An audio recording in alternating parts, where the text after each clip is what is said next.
Here, do you know, well you all know because I posted it,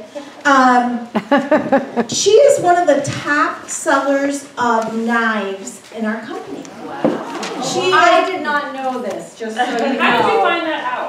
I got sent this knife before it was on the market, and they asked me to test it and make a video, and I asked them, how come I got sent a knife? And they said, you're one of the top cutlery sellers. And I said, how come I didn't know that? Like, now I'll train my team that what I say works. Like, I didn't know that. So I'm not number one, but apparently I do already. And on top of that, this is not just about selling knives. You have a lot of claims to fame about the amount of sales you do, your party average, being in, last year you were one of the top 100 earners of and I was Founder Awards last year. So selling as a skill is more than just giving out information about a product. Selling person to person has to do about making connections with people. It has to do about creating a desire for products. It has to do with the whole experience and how there's more of a soft sell than a hard sell. And when you're doing really a wonderful job, the person on the other end doesn't even realize that they've been sold to. It's a best-in-class experience. So, don't know if you want to use this or so not. I'll bring the links. And if you want to say anything about your background. Sure. Quick story for those who don't know me. I'm from Moulton, New Hampshire, literally a really small town in New Hampshire, and called Podar. so we don't need that. Anyway, is it flipped? So, nah, it's just not wide enough for the microphone. It's fine. I talk loud, so when I'm done my story, I'll put it down. I'm just going to go live. I started Pampered Chef to buy cute shoes 15 years ago because I was a stay-at-home mom with 2 kids, and that was not in the budget. I came home with a cute pair of pink shoes. My husband took one look at them, and he went, "Is that necessary? Like, you have to have the pink shoes." And I was like, yes. And he was like, then you need a job. Like, this cannot come out of the running budget anymore. We cannot afford it. So I was like, fine. So I called the Pampered Chef lady up because I saw one of her commission checks at a show. And I thought, wow, she makes like real money. Like, real money. And she had me come to her house. I signed up at her house on her computer. I went to one show. And then I was on my own. So I tell all of you that are leaders in this room, twice a year you need to send an email to your downline, and you need to introduce yourself and tell them if they ever need any help that you are available to them. I didn't know who my upline was, didn't know that they were cluster meetings, didn't know that they were trips. 7.5 years of doing one show a month. I met some people at a training that Amy Neal did called Director Bound maybe, or Director Success, or Director Express, that's what it's called. Director Express. She came to a town near me. She said, she talked about what director. Now, I'm pretty social once you get to know me. I sat at a table, round table like this, all by myself. I felt like a fish out of water, didn't know a soul in the room. But at the end of her talk, she said, I don't know if directorship is for you, only you do. And I thought, do I think I can do what she just said? And then some nice girl, thank God, on Karen Batty's team said, hey, do you want to sit at our table? I went, okay. And they thought I was quiet and shy. And then they said, do you want to come to lunch with us? And I was like, okay. I called them to lunch, and then they said, where do you go to cluster meeting? Deer in Headlight. What's that? They said, oh my God, you should come to ours. And I went, okay. Where is it? 45-minute drive from my house. Okay, tell me how to get there. So of course I walk in, and of course I know nobody but Nancy Connor and Vicky, who I sat and had lunch with. And I walked in, and I like, can I sit with you guys? Move over, you know. So I sat with them, and I met Karen Batty. If you've never met Karen Batty, she's my mentor, and I think that she is the most amazing person in the world. And she was dynamic and funny. She's kind of got a Marner Ross going on, and I was like, so I was like, I'm coming back next month. I went home to my husband, I think I'm going to do Pampered Chef. And he was like, okay, you know, it's been a hobby. Hobbies cost you money. Jobs make you money. So I went back the next month, and I actually brought a notepad and a piece of paper. and I started taking notes. And Karen Batty talked about how to do a booking slide, and I was like, where do you order one of those? Never made a supply order in 7.5 years because 25 catalogs was enough to do my one show month. So I was telling the girls at my table that I got heckled by this girl, still know her name. Nicole's her first name. I will not say her last name because she's still in the business, but she heckled me that night. Now, of course, I didn't know anybody. I felt really uncomfortable being there. I was way out of my comfort zone. And she goes, oh my God, how do you not know where a booking slide is? And I was just like, okay. So I went home, ordered a booking slide, learned how to use it, started implementing it at my shows. I got some bookings. So I was like, oh, that worked. Came back the next month. Karen Batty talked about full service checkout. I'm like, could you explain what full service checkout is? That same girl looked at me and said the same damn thing. Oh my God. She was like, are you living under a rock? Do you not have the internet? Oh, really? I wanted to punch her at that point because I was not a technology person. I didn't even have Facebook. I opened an email. I did my one show a month. I'm like, don't be mean to me. I'm a nice person. So the third month I came back and I was like, so I started implementing, talk about bookings at your show, talk about recruiting at your show, and do full service checkout. Third month there, top selling consultant in a room of 25. So then the girl said, oh my God, what are you doing? And I said, everything your leaders are telling you to do, you should try it. Yeah, so then Karen liked that. She was like, you're awesome, keep coming back to the team meetings. So then, right before January, she said, you got to come to the January team meeting. Now, I had been coming September, October, November. I was like, of course I'm going to come. She goes, well, we're going to talk about trips. What trips? She went, oh my God, you got to get your husband here. Well, he wasn't allowed to come, you know. He thought this was still a hobby. So I go to my very first trip reveal, and I learned that I can earn a trip to Spain, France, and Italy on a Mediterranean cruise. Wow. And taste of travel in the process. And I was like, wake up, honey, we're going to Spain, we're going to Italy. Like, yeah, right. And then that was it. So Karen sat down with me and she said, you'll promote to a director in the process of this because you need 12 qualified recruits. And I hadn't recruited anybody. I said, okay. So she said, how long does it take to get to be a director? I don't know. She goes, 3 months. Okay, 3 months. So March you'll be a director.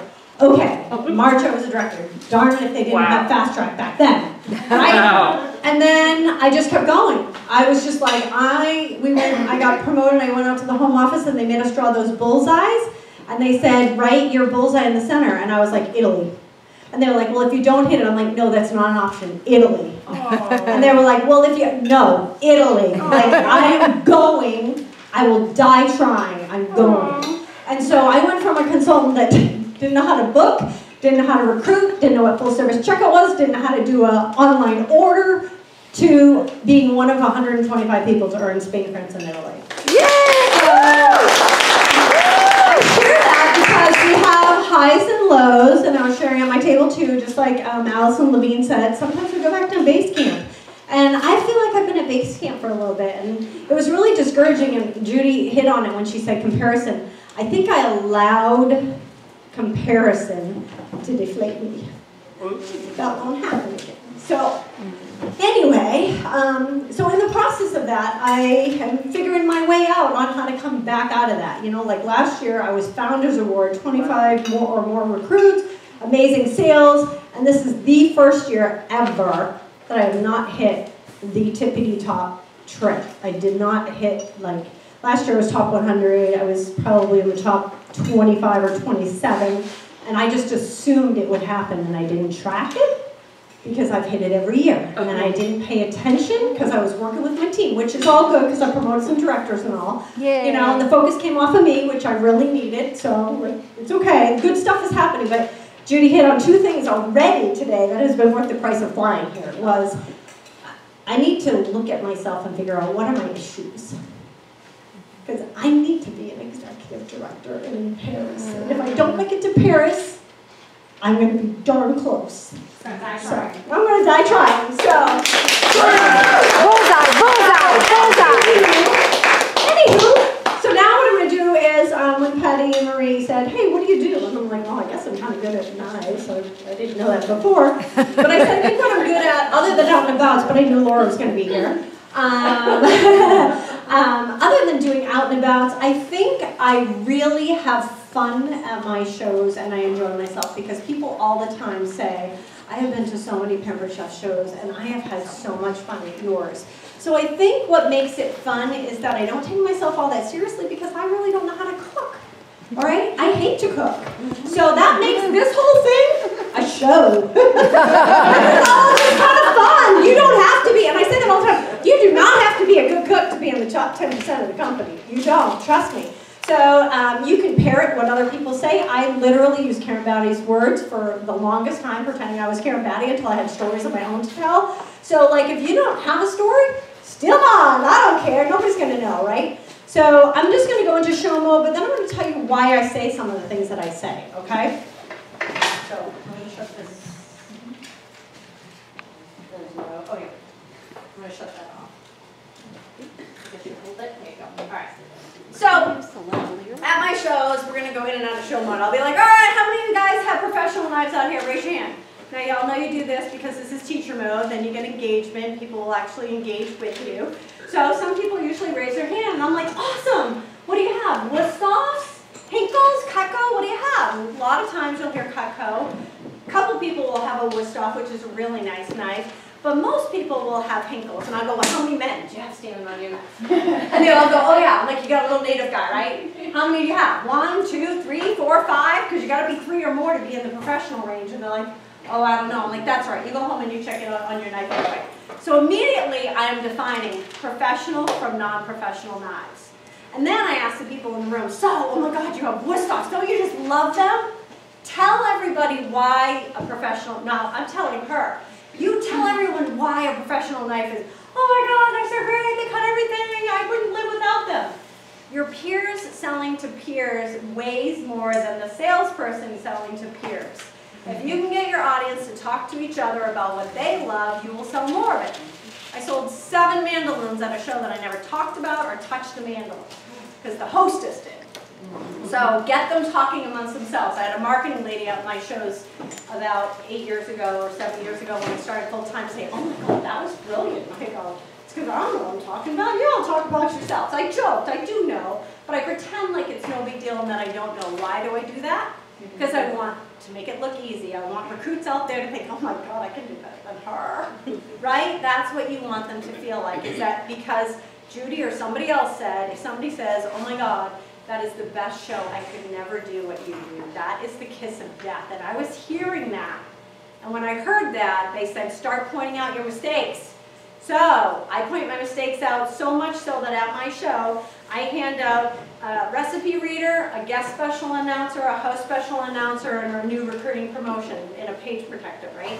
And I tell everybody, your job is to be like Dana 3 times during the show, you're going to announce this, you're going to announce this. And then for the recruiting, I go, you have the best job of all. And you all have to help her. Your job is every time I make a mistake, you say, and you too can be a Pampered Chef consultant. And this month you get blah, blah, blah, blah, blah.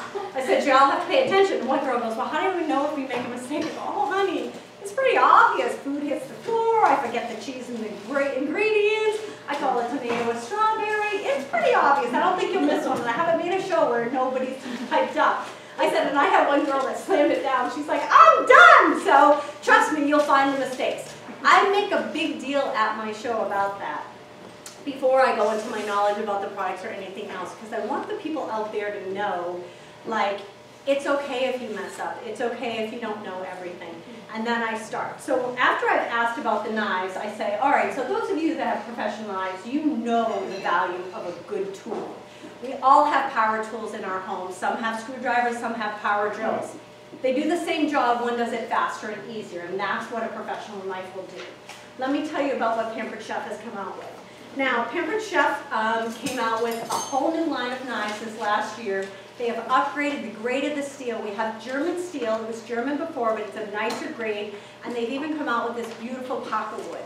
It's a skinnier handle for small people like me, so I can hold it. My husband prefers the rounder ones, but these ones are really comfortable, even the larger knives in a woman's hand. So I think you'll be really comfortable with a 8-inch chef's knife. Now for those of you who are not familiar with how to cook, like I was, give me a hands up if you hate to cook. All right, got a couple of you guys, I need you on my team. I can teach you a thing or two after a few years of cooking, trust me. And where are my real cooks in the room? Like, you guys love to cook, you know how to cook, you can do a recipe without reading it. All right, so I definitely need you because you guys got some tips for me, all right? So we're going to talk about that later. That was cute. So what, before Pampered Chef was so nice to put these beautiful logos on their knife, they did that. They took that from me because, you know, you need to use your loser fingers so you don't lose a finger and you pinch your knife. So I'm going to teach you some skills about how not to cut yourself. So you're going to hold your knife and you're going to pinch right where these circles are. Was that nice of them to put that on there? They did that for me. So the other thing you want to know about is that we have two different shapes to our knives. Our utility knife and our chef's knife have a nice angle to it. When you're using one of these knives, you want to do what's called landing the plane. You're going to come down and forward, down and forward, down and forward. The other knife that we carry, and I bring to my show all the time, is our 5-inch Santuco. Anybody here own Santuco knives? Okay, so a Santuco has these little air pockets on it. That's so that your potato doesn't stick to your knife. You know when you cut into a potato and you're trying to pull it off, or your zucchini, stuff like that? That's the purpose of that. Not that it doesn't ever stick, but it's to help it so that it will release easier. And Santuco sounds Japanese, right? So this is a Japanese knife. So Japanese eat a lot of vegetables, right? So you cut like this with that. So think choo-choo train, flat tracks, choo-choo train, choo-choo.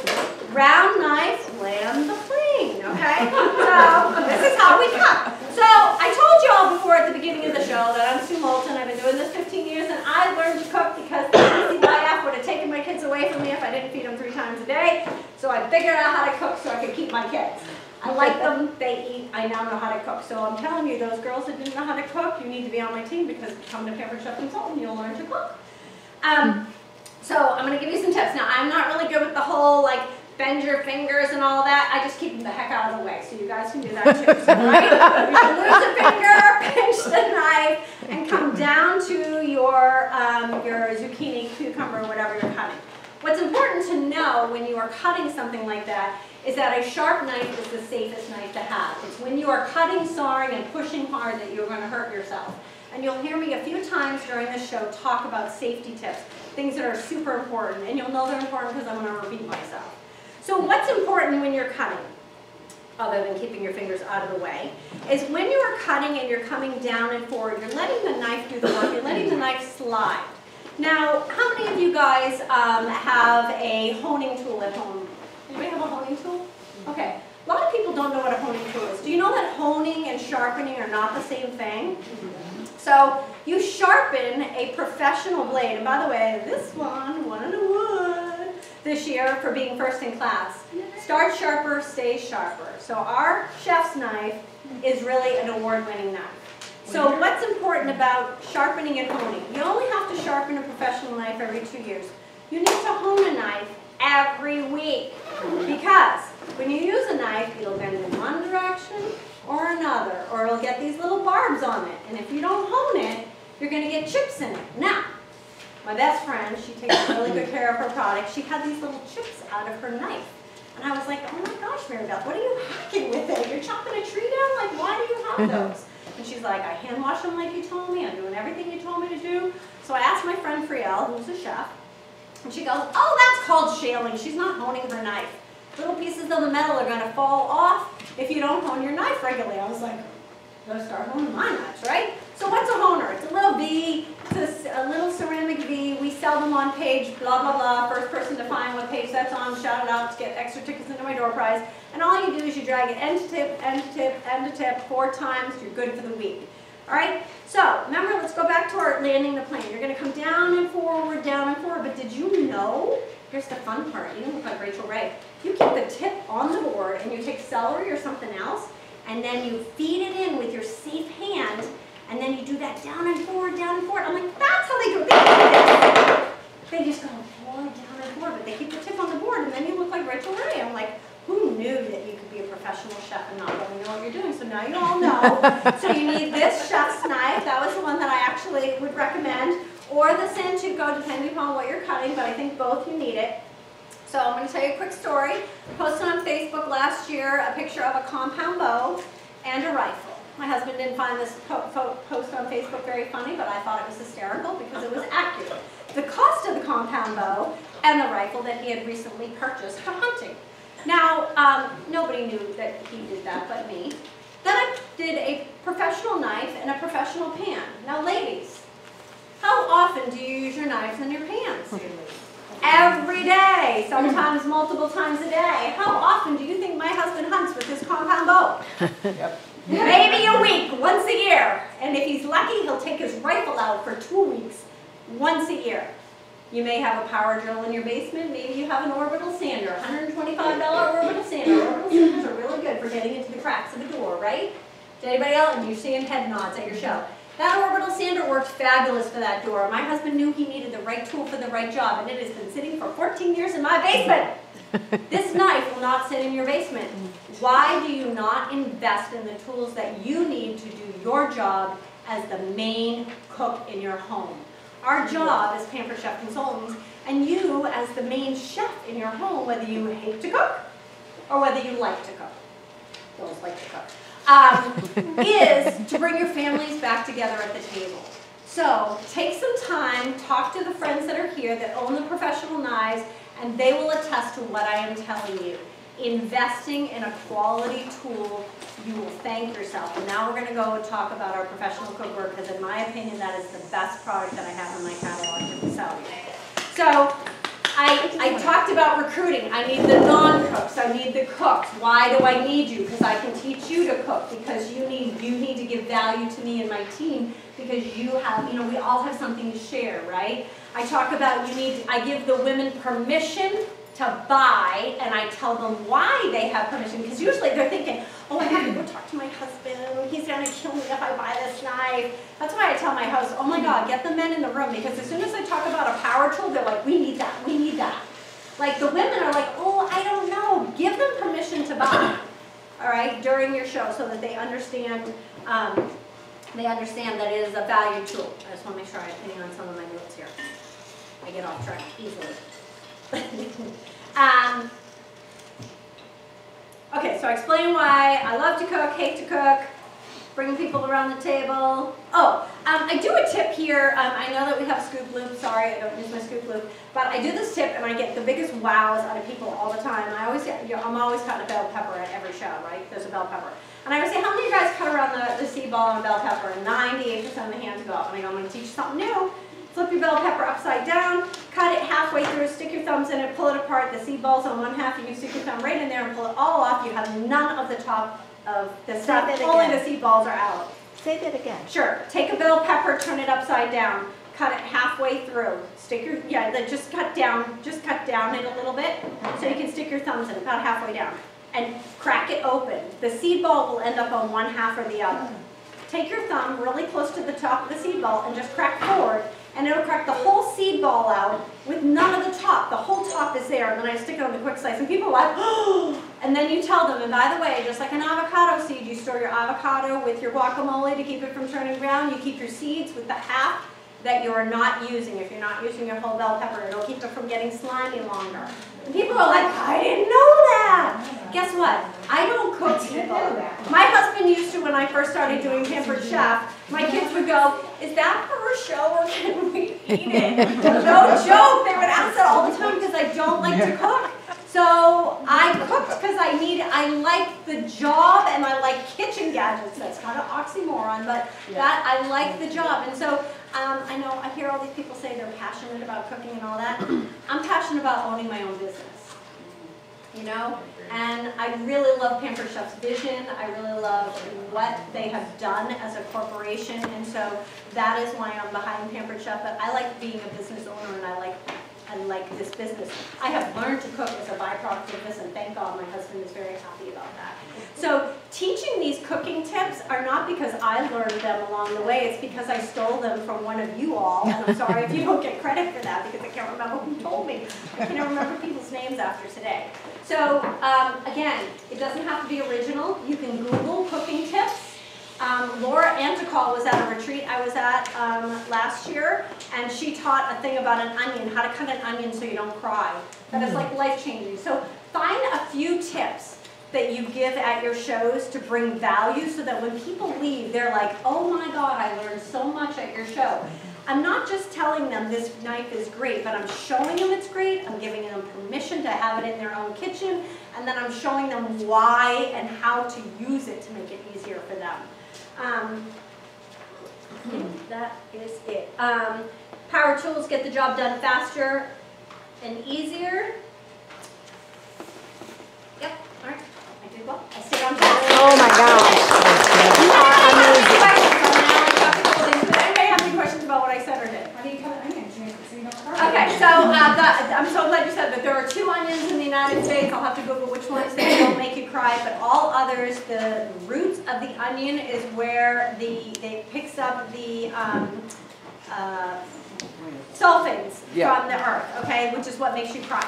So what you need to do is you need to go and take a utility knife or a petite paring knife or something like that, and you need to cut in on an angle around the root ball so that you're making a V, so that you're not touching or disturbing the root. And you'll be able to tell when you get it because it's almost like a finger, the root. And you never eat that part anyway, so you just kind of cut it in. I just hold the onion and kind of go around, and you cut in like that, and then you wiggle it out. And if you get the whole onion with the little finger root part, you won't cry. It's crazy. That little piece that turns green in the center? Yeah. So that's the live part. And so, so when you're cutting into it, that's what you do when you pull it out. And it really does work. She did that at the show, and we were all like holding the onion and making. So as many of my shows were like, excuse me. So yes. So Miss Laura, yes, There's okay. 2 things when we were having our conversation that I want to point out. Oh yeah. What is the cost of a chef's knife? Oh, cost of the chef's knife. Oh God, $79 it used to be. $89 now. $89. So I typically when people ask me what page something's on or how much it is, I do a ticket game. So I try to make it like I used to have all the prices and pages memorized till the second catalog ever came out. I went, oh, they changed it? They moved stuff around. So at that point, I vowed that it became your job and it became fun. And I say also too at my shows, like, if I touch or see a product and you go, oh, that cutting board, and I didn't even talk about the cutting boards, but on why they don't want to use glass, granite, or wood. You guys know all that. It ruins your knives. Your knives should have cuts in the cutting board, blah, blah, blah. So if you see me touching a product and you yell out what page that's on, I give them a ticket for it. So some people are smart. Like you can see them. They got their fingers in it because they know they see what I have up here, and they're like, page 17! So, you know, like they get competitive about that. So yes. But when you have somebody start off with a chef's knife on their list, what happens to your party average? Oh yeah, so the reason we talk about power tools, obviously, is your show average goes up immensely, right? So you sell 1 chef's knife at every show, you're almost at $100 more per show on your show average. I say the same thing. I had a girl that used to sell mini muffin pans because she loved them, and I said, that was back before the rock. I said, buy the double burner grill, covered baker, and start cooking in the covered baker. At that point, it was, what, $88, right? I said, sell 1 of those per show, and it's going to change your price average from $22 to $88. As soon as she bought that 1 product and started cooking in it and demoing it, so you have to demo in the high-priced items. Neil taught us that. Double burner grill pan. I love the new stainless skillet. That'll be my go-to pan for everything because I do a lot of stir fries anyway. So show your chef's knife. Yes, I bring the Santuco, but show and use your chef's knife because they will always buy down. They will never buy up. You know, start with the higher priced items. They'll find their way through the catalog. And yes, I might have some smaller ones, and they can go through my tool turnabout and find them, or if they ask me about them, that's great. But I don't highlight the lower priced items.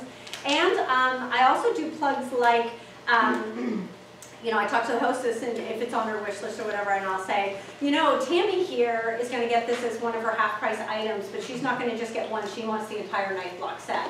So just like my husband got the entire knife block set and hosted his own men-only Pampered Chef show because he wanted the knife block sets, you know, you can do the same thing. So again, I just plugged an all-men show. I plugged in a $465 knife block set for, I think my husband paid $165, so you can see on that 60% off.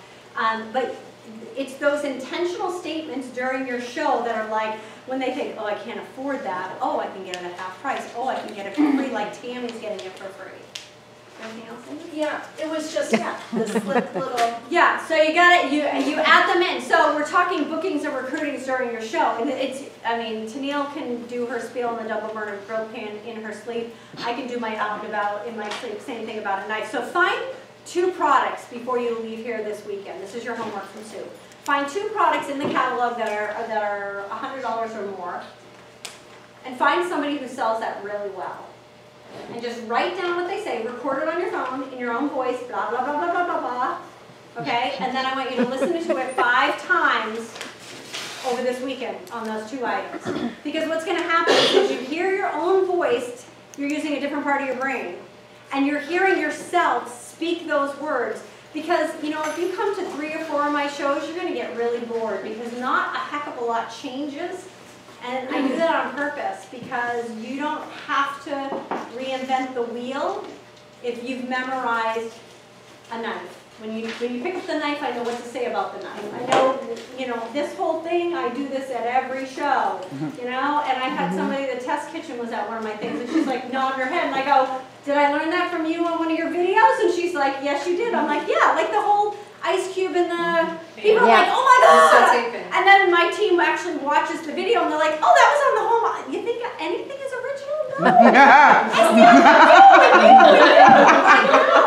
So find 2 products, $100 or more, find somebody in this room that can sell it well, record it and play it back 5 times throughout this weekend so that you go home bringing value to your customer. And find people too, if your past host is in the room, oh, here's a big one. Past host is in the room, look up what they bought. Find the highest priced item they bought and plant them as a seed at your show. Tennille, when you come to Sarah's show, I know that you bought the whole knife block set. I'm going to call on you when I start talking about the knife block sets. Do you mind just mentioning 1 or 2 things that you absolutely adore about your new knife block set so that other people in the room will consider purchasing it as well for Tammy on her show? Oh, sure, I love my knife, my husband, blah, blah. That's the story I want you to tell Tennille, that story about your husband. So she's a plant. And then I go, so blah, blah, blah, blah, blah. Now, Tennille, did you buy the knife? And off she goes, talking about it to her friends. They know her, they love her, they know she's not lying. Plant your past host at the show to be your seller. One other thing, when we were talking, you said you've never taken an airplane ride or traveled somewhere without an about the. Oh, okay, so I am a queen of out and about like Laura. I buy pocketbooks that stand upright, can fit a mini catalog, and I say the same thing again and again, and I teach my team to say the same thing. You know, I wear logo gear everywhere, and people say, oh my God, I love Pampered Chef usually. If they don't say that, you find a way of forcing the conversation, at least for you to say, I'm with Pampered Chef. And if they don't respond, which is my first flight from Manchester to Midway, they were like, I was like, okay, I guess I'll take a nap. Like, but normally you don't get that, right? I mean, I've recruited people in the airport. I booked my flight attendant, Angela from Southwest Airlines, has done 2 catalog shows with me because I was purposely standing when I know that there's a line in the bathroom. I wait till there's a line, and then I get up, I'm intentional, and I stand back pretending I have to go. Now I probably have to go because my blouse is the size of a pea, but I wait for somebody to be in line so that I can be talking with the flight attendants while I'm standing there. How do you like your job? How long have you been with Southwest? Do you do anything else? Blah, blah, blah. Oh, you do Pampered Chef? I love Pampered Chef. Oh crap, she's over there. When was the last time you hosted a show? We have so many new products in our catalog. I would love to send you the specials. When you see something you like, why don't you give me a shout? See how non-threatening that is? When you see something you like, you give me a shout. All I need is your name, your email, and your phone number. I'll send you the specials. Mike on my plane ride from Midway to here is visiting his son here in Texas, and he loves Pampered Chef, and so does his wife, and he has my mini. I offered him free shipping on his first order, and if you don't mind giving me your phone number, Mike, I'll text you right now the specials that are coming up. I know you love your stoneware. That is the special for February. That would be great, Sue. So I have Mike's number and everything. And then in my text, I say, Mike, it was so nice meeting you on the Southwest flight to Texas, so that when I go back, I go, who the heck is Mike? Right? So now I know, and I sent him, because I was not sure my phone. I do that all the time. I have little So again, memorize that. Oh my God, when was the last time you hosted a show? There are so many new products in the catalog. I'd love to send you the specials. When you see something you like, why don't you give me a shout? I did that. A girl at the book bookstore. I still have been tracking this one girl. I'm going to recruit her to, I keep telling her, when are you joining my team? 4 years ago, she said, oh, my mom loves Pampered Chef. I said, I'll send you the specials. I was shopping for Christmas. It took me 2 days. I forgot the 24-hour rule.